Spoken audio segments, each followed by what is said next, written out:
It's incredibly cheap to find a slice of pizza in just about every city in America. Pizza is a staple in this country. But when you make pizza at home, the results are just incredible. And it's really easy when you think about it. Pizza is one of those things that you can really improve. This recipe went from okay to incredible in just about 6 months. But don't stop here. I'm showing you the steps on how to make a quality New York style pizza, but there's always room for improvement in every single dish. It's your job to improve it to how you like it. The first thing we have to do, of course, is make our dough. I'm going to be blooming some yeast. To do this, I'm going to put 2 teaspoons of yeast inside warm water. Shouldn't be not too hot, but not cold at all.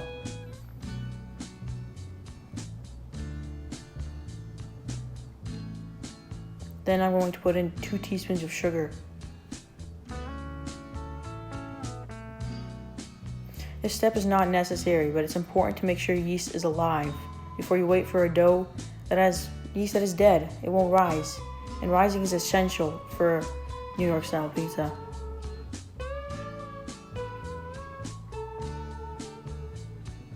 While we're waiting for the yeast to rise or activate, we're going to work on our flour mixture. I'm using bread flour, high gluten flour. It's really important that you use this. And actually, there's a store that still has it. Everyone's been looking for flour, and I have a link in the description for their store if you want more information. They have tons of high gluten flour for breads and stuff. So check it out. It's in Concord, California. So I'm using about 6 cups of flour.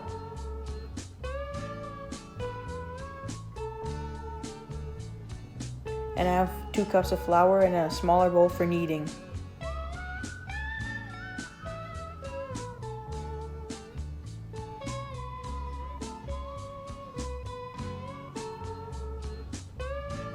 So I'm going to put 2 teaspoons of salt. You could put way more salt, but I think the less the better, but you do you.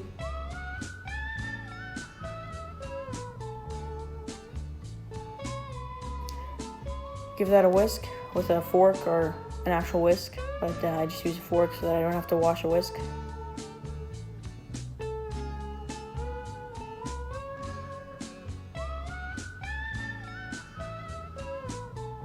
Now let's get back to our yeast.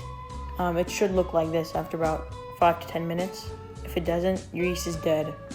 And you're gonna have to start out with new yeast. I would recommend using packets if you really want to be safe. 1 packet is good. Now combine your yeast mixture with the flour mixture. I also put 6 tablespoons of olive oil. You could use vegetable oil, but olive oil is traditional, more flavor. You would use grapeseed oil if you want the best results. But vegetable oil is completely fine. Just to let you know, I used vegetable oil the first 4 times I made pizza.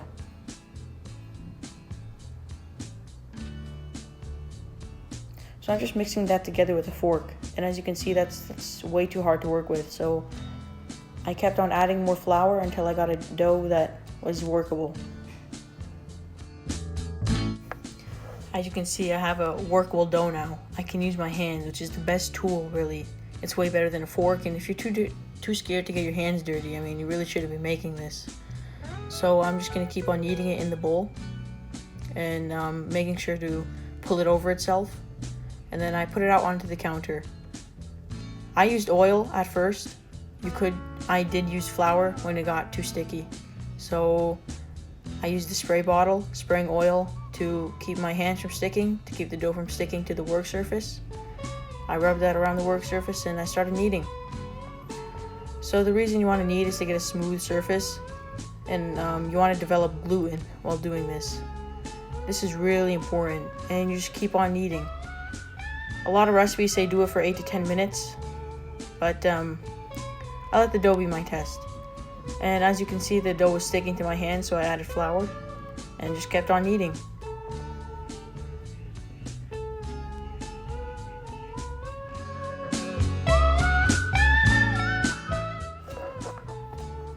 Like I said before, I let the dough be my test. I've been kneading for about 2 minutes, I would say. And as I said, most recipes say 8 to 10 minutes, but that's just not accurate. I cut a piece of the dough off, check how much glue in I have. So I made it as thin as I could and it ripped immediately. You want to stretch it so thin that you can see light through it. And that was not ready. That means I haven't developed enough gluten.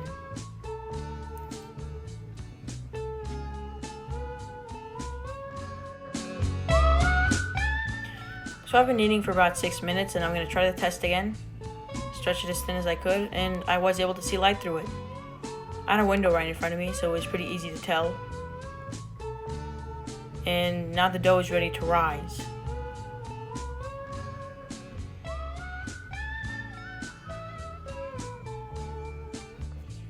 So in order to let the dough rise, I put it inside the bowl and I'm gonna form it into a sphere.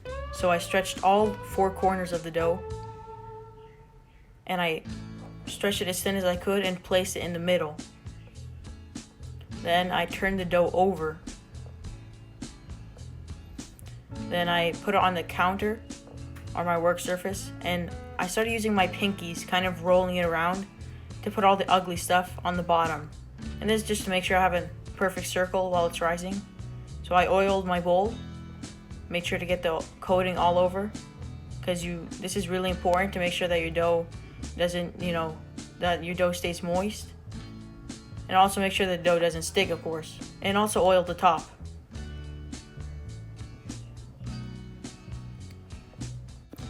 Then I covered it with plastic wrap. That's why I oiled the top of the dough, to make sure that it doesn't stick to the plastic wrap. And the plastic wrap is important to make sure that my dough doesn't dry out while it's inside the fridge rising. You could rise this in the oven for 2 hours. That would work, but it tastes way better overnight. And I usually do it for 48 hours.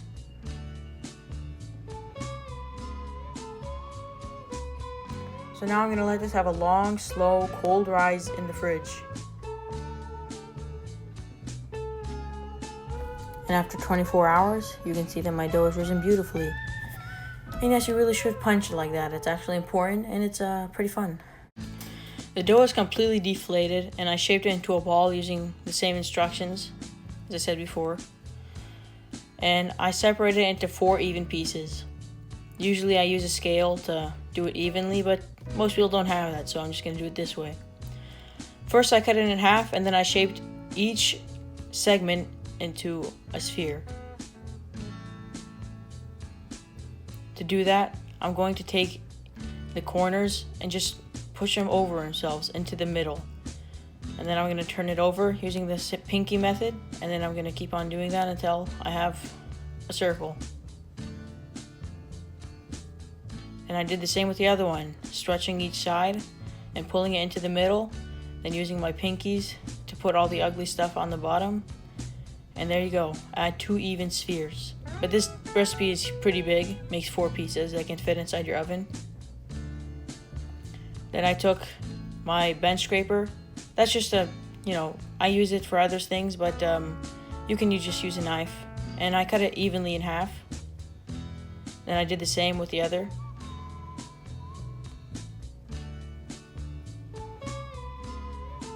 And now I have 4 somewhat equal segments of dough.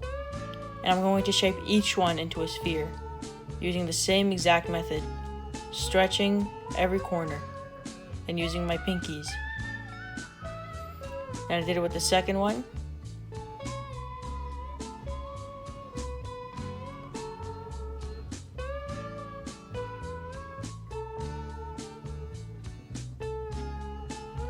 This is pretty satisfying, everybody. I mean, I have to say, look at that. It's like, oh man, it's like super satisfying. And it's even more satisfying when you're doing it yourself. How smooth the top is. It's like fresh mozzarella. And there you go, everybody. 4 even segments of dough that we're going to shape. Now we're going to leave these dough balls to rise. I'm going to show you 2 ways to do it. I like to do it this way. I oil the baking sheet, and then I put 2 dough balls on top. Then I oiled the top of both balls to make sure that they don't stick to the plastic wrap that I'm about to put on them.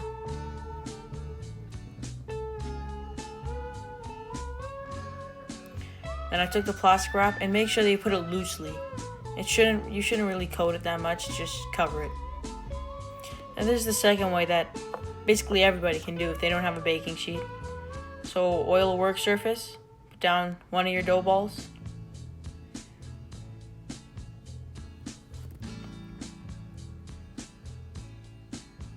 Then take out your second dough ball, shape it again if you feel like it. It is pretty satisfying. Make sure to put enough oil to coat the entire work surface because this will be pretty sticky when it rises.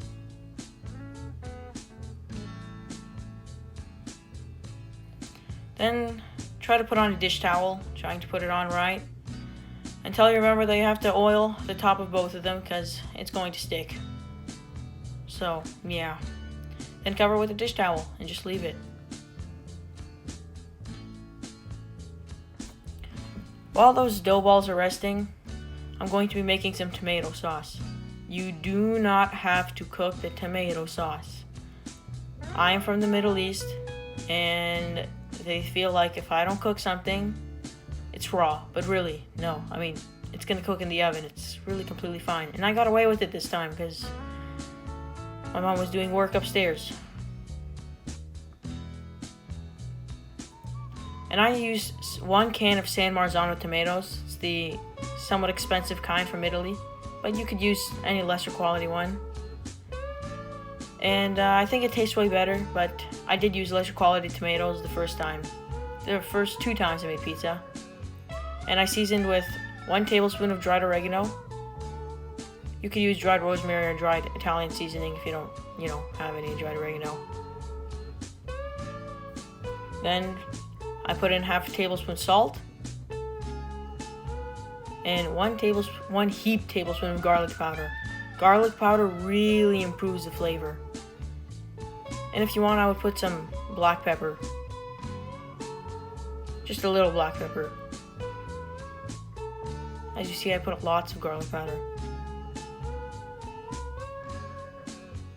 And then also put a little bit of olive oil. I think that really improves the flavor as well. And also put a tablespoon of tomato paste.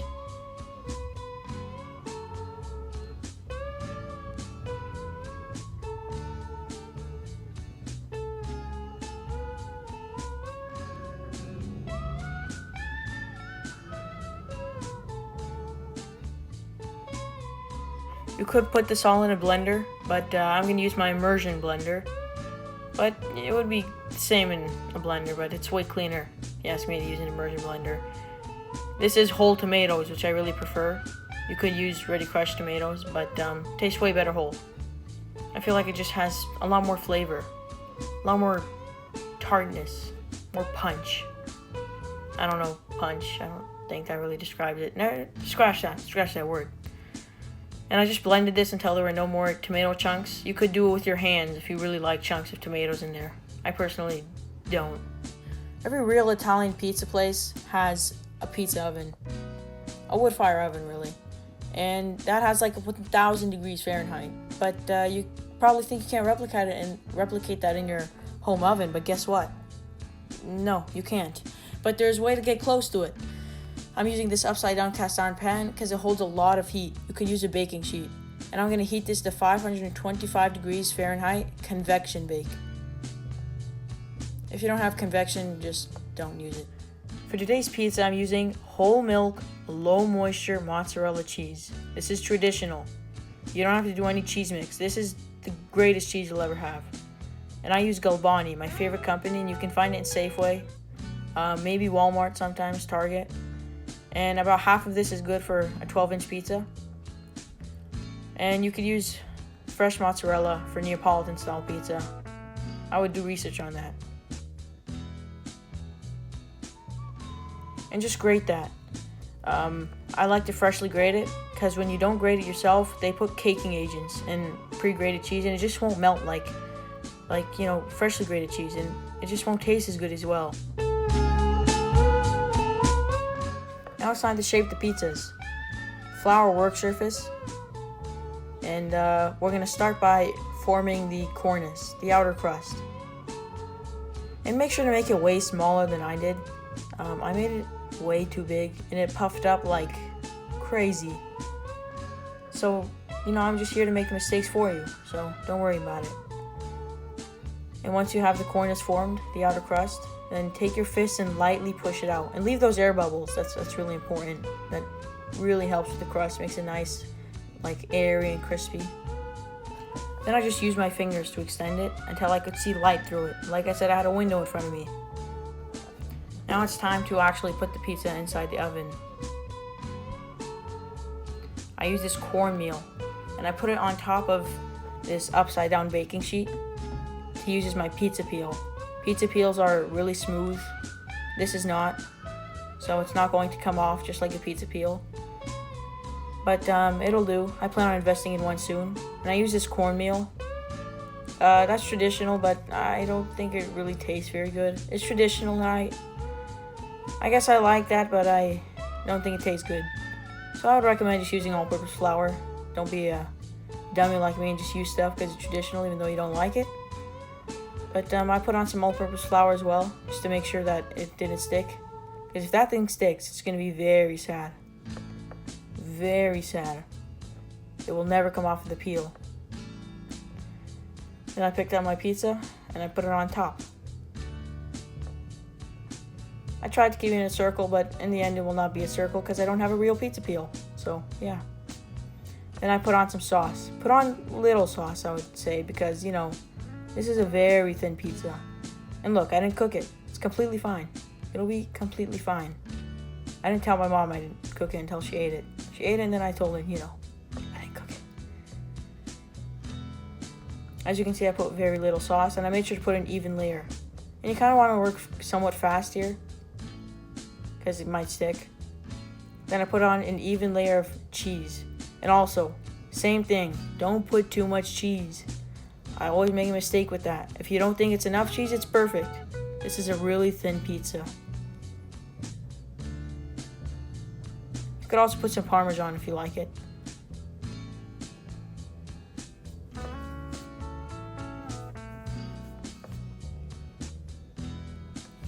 And as you can see right here, not using a pizza peel really messes up the shape when you put it in.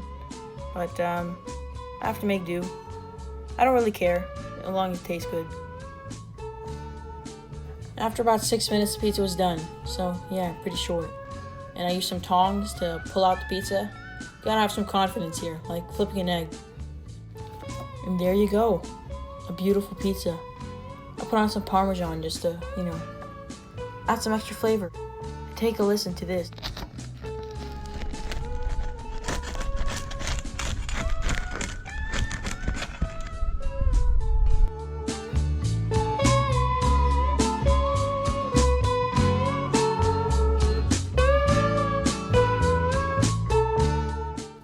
After eating this pizza, I always remember in my prayers, God bless the Italians.